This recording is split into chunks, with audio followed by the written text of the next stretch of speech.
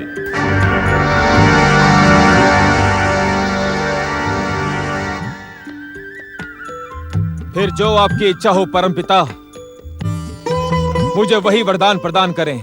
हम तुम्हें अतुल बल और इच्छा अनुसार दैत्य सेना प्रकट करने का वरदान प्रदान करते हैं।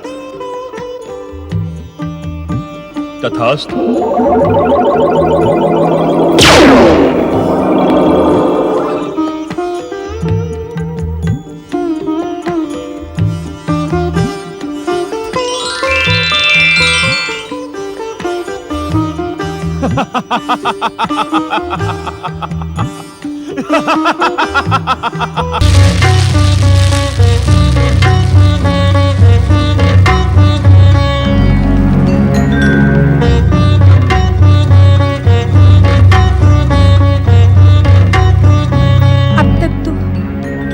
मेरे पुत्र वज्रांग की तपस्या पूर्ण हो जानी चाहिए थी। क्या ब्रह्मदेव मेरे पुत्र की उपेक्षा कर रहे हैं? नहीं नहीं, क्या दुष्ट देवताओं की षड्यंत्र में ब्रह्मदेव भी फंस गए?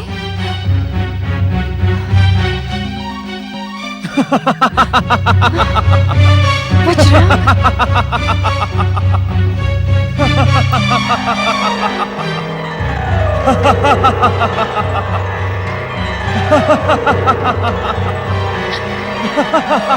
पुत्र वज्रांग। प्रणाम माता श्री। आपकी आज्ञा अनुसार मैं ब्रह्मदेव से वरदान प्राप्त करके लौट आया हूं। किंतु वरदान प्राप्त कर तुम यहाँ क्यों चले आए वज्रांग? आपका आशीर्वाद लेने माता। मेरा आशीर्वाद तुम्हें उस दिन प्राप्त होगा जिस दिन तुम उस भीरू इंद्र को स्वर्ग से पतित कर स्वयं स्वर्गाधिपति बन जाओगे। क्षमा प्रार्थी हूँ माता। मैंने ब्रह्मदेव से इंद्र को स्वर्ग से पतित करने का वरदान प्राप्त नहीं किया है, तो मैं स्वर्ग पे आक्रमण कैसे कर सकता हूँ? तो कैसा वरदान प्राप्त किया है तुमने वज्रांग? अतुल बल और इच्छानुसार दैत्य सेना प्रकट करने का वरदान प्राप्त किया है मैंने। मूर्ख, तुमने दिव्य शक्ति से पूर्ण वरदान प्राप्त किया है। ये वरदान उस निर्बल और भीरू इंद्र को स्वर्ग से पतित करने में सक्षम है। अर्थात स्वर्ग तुम्हारा है, तुम स्वर्गाधिपति बनोगे।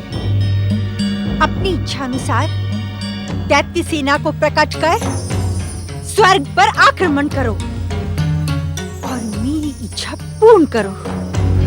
जाओ। जो आज्ञा माता।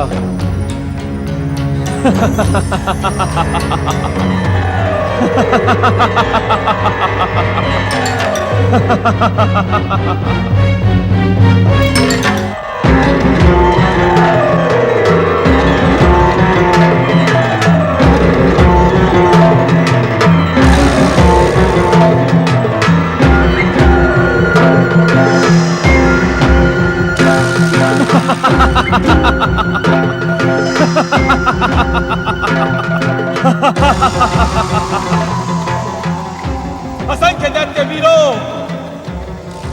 प्रकट हो।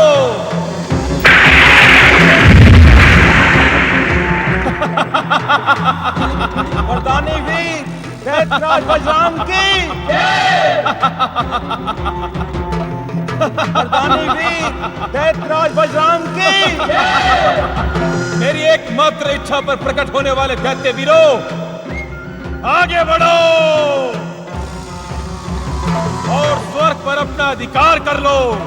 वरदानी वीर दैत्यराज बजरंग की वरदानी वीर दैत्यराज बजरंग की वरदानी वीर दैत्यराज बजरंग की वरदानी वीर दैत्यराज बजरंग की वरदानी वीर दैत्यराज बजरंग की वरदानी वीर दैत्यराज बजरंग की वरदानी वीर दैत्यराज बजरंग की। स्थिति पुत्र वज्रांग का ये दुस्साहस, हमें इसको इसकी दुष्टता का दंड देना ही होगा। हाँ, ऐसा भयानक दंड की भविष्य में कोई अन्य असुर स्वर्ग की ओर देखने का दुस्साहस भी ना कर सके। वरदानी वीर दैत्यराज बजरंग की देवसेना प्रकट हो। ठहरो देवगणों, शक्ति के साथ साथ युक्ति का भी प्रयोग करना सीखो। हमें स्वर्ग को युद्ध स्थल नहीं बनाना है। वज्रांग का स्वर्ग द्वार पर भव्य स्वागत करो और उसे आदर सहित स्वर्ग राज सभा में लेकर आओ।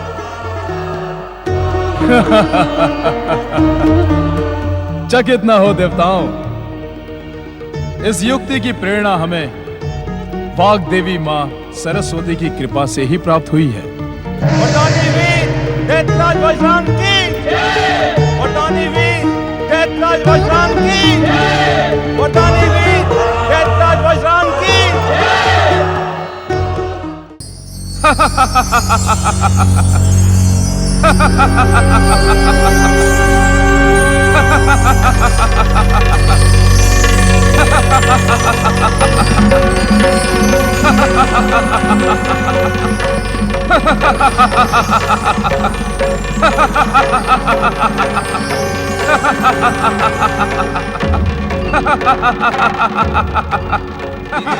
वज्रांग का स्वर्ग लोक में स्वागत है। पधारिए महाबली। नीति पुत्र वज्रांग की, नीति पुत्र वज्रांग की, नीति पुत्र वज्रांग की, नीति पुत्र वज्रांग की, नीति पुत्र वज्रांग की, नीति पुत्र वज्रांग की, नीति पुत्र वज्रांग की, नीति पुत्र वज्रांग की।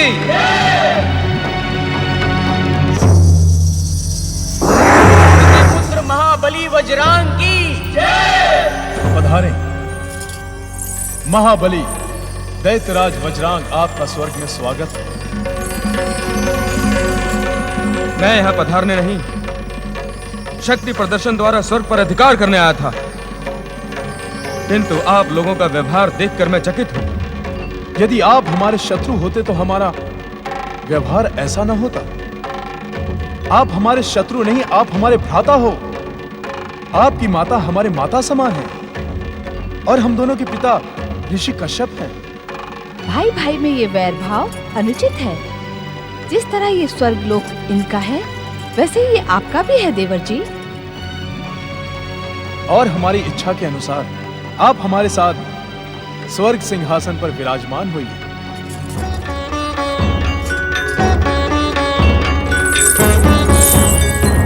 पुत्र महाबली वज्रांग की भ्राता इंद्र, आपका हार्दिक स्वागत देखकर हमारा हृदय हर्ष से गदगद हो रहा है। समझ में नहीं आता कि माता दीदी के तुम्हारे प्रति द्वेष का कारण क्या है। वे तुम्हें स्वर्ग से पतित करवाने की इच्छुक क्यों हैं? आप मेरे भ्राता हो वज्रांग। जब तक आपकी इच्छा है तब तक स्वर्ग के ऐश्वर्य का सुख भोग करो। दैत्य वीरों, हम देवराज इंद्र के प्रेम पूर्ण व्यवहार से मंत्रमुग्ध हैं। आप सब देवराज इंद्र और हमारी भावस देवी शची की जय जयकार करें। देवराज इंद्र एवं देवी शची की, दैत्यराज वज्रांग देवराज इंद्र एवं देवी शची की। नारायण नारायण। देवराज एवं दैत्यराज, आज रक्तपात के स्थान पर आप दोनों की मित्रता को देखकर मेरा मन अत्यंत प्रसन्न हुआ। प्रणाम देवर्षि। आपका कल्याण हो। इस शुभ प्रयास को सफल होते देख मैं ये विश्वास पूर्वक कह सकता हूं कि मां बार देवी सरस्वती के प्राकट्य के साथ ही विचार और परिवर्तन की क्रांति भी प्रारंभ हो गई है। नारायण नारायण। मैं कुछ समझा नहीं देवर्षि। देवराज, इसमें ना समझने जैसा कुछ भी नहीं है। आज देव और दानव के मध्य मित्रता का कारण विचार और परिवर्तन की क्रांति ही है। अर्थात दैत्यराज, जिस प्रकार हर बीज के भीतर एक विशाल वृक्ष छिपा रहता है, उसी प्रकार हर क्रांति के भीतर एक असीम शांति छिपी रहती है। और यह शांति हिंसा, रक्तपात एवं प्रतिशोध से नहीं, अपितु विचारों के आदान प्रदान एवं मां सरस्वती की कृपा से ही संभव है। इसका प्रत्यक्ष उदाहरण आज हम देख रहे हैं। हमें ऐसा भी आशीर्वाद दें देवर्षि कि हमारी मित्रता, हमारे संबंध स्थायी रहें। दो परस्पर विरोधी शक्तियां परम मित्र बनकर विश्व बंधुत्व और मानव कल्याण का कार्य करें। नारायण नारायण। अति उत्तम विचार है। परम देव श्री महागणेश की कृपा से इस संसार में एक ना एक दिन ऐसा अवश्य आएगा। बस आप दोनों परस्पर मित्र बनकर अपने अपने उत्तरदायित्वों का निर्वाह करते रहे। नारायण नारायण।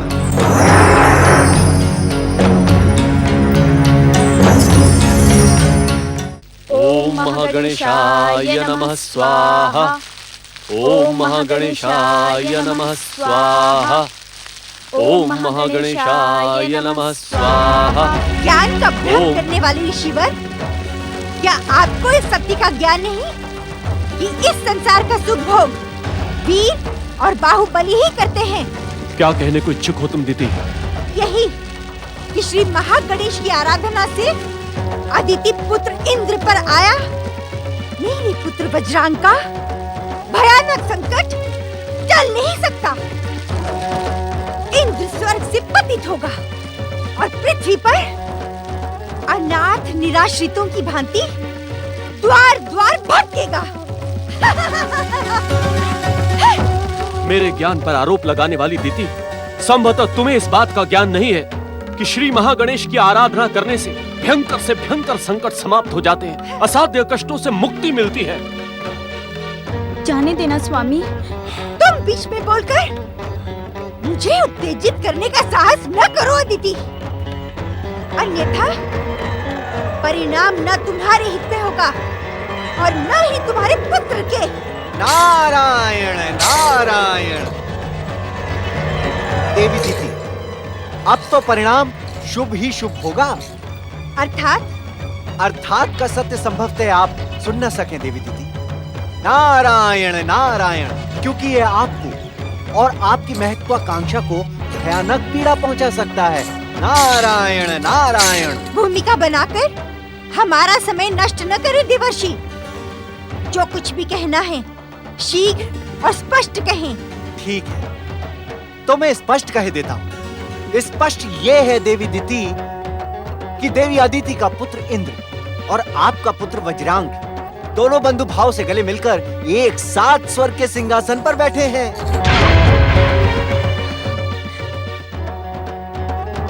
ये सत्य नहीं हो सकता देवर्षि। देवर्षि नारद का कथन सत्य का प्रमाण माना जाता है दीदी। देवी दीदी, श्री महागणेश आपका कल्याण करें, किंतु आपकी महत्वाकांक्षा ध्वस्त हो चुकी है, क्योंकि वज्रांग की स्वर्ग पर अधिकार करने और देवराज इंद्र को पतित करने की तनिक भी इच्छा नहीं है।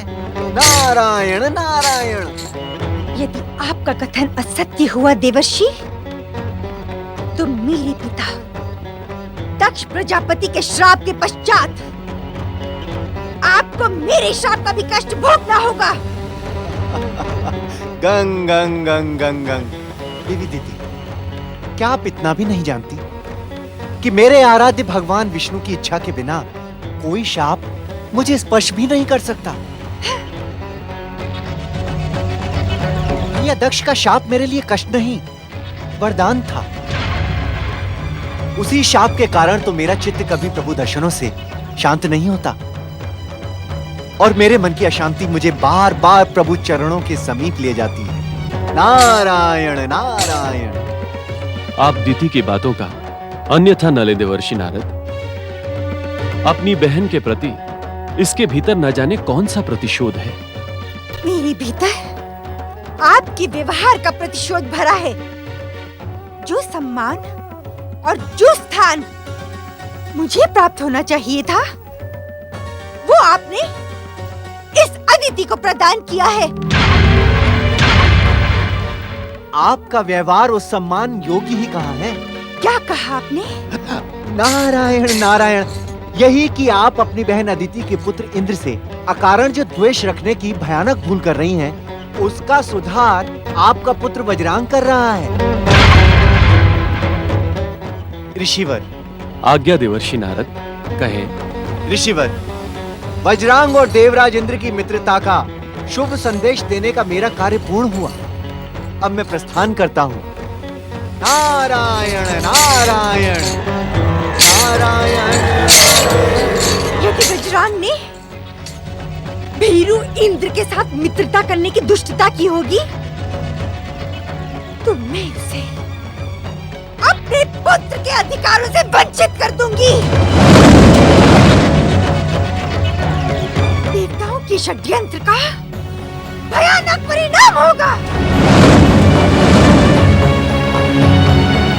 देव दानव की मित्रता स्थायी नहीं होगी। देवता पराजित होंगे। इंद्र स्वर्ग से पतित होगा। ये दीति की प्रतिज्ञा है, प्रतिज्ञा।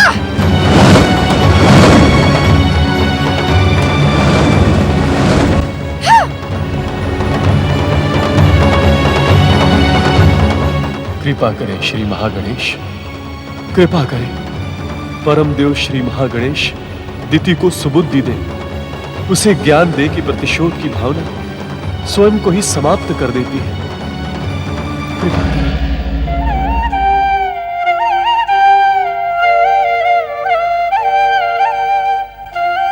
ब्रह्मदेव, ब्रह्मदेव,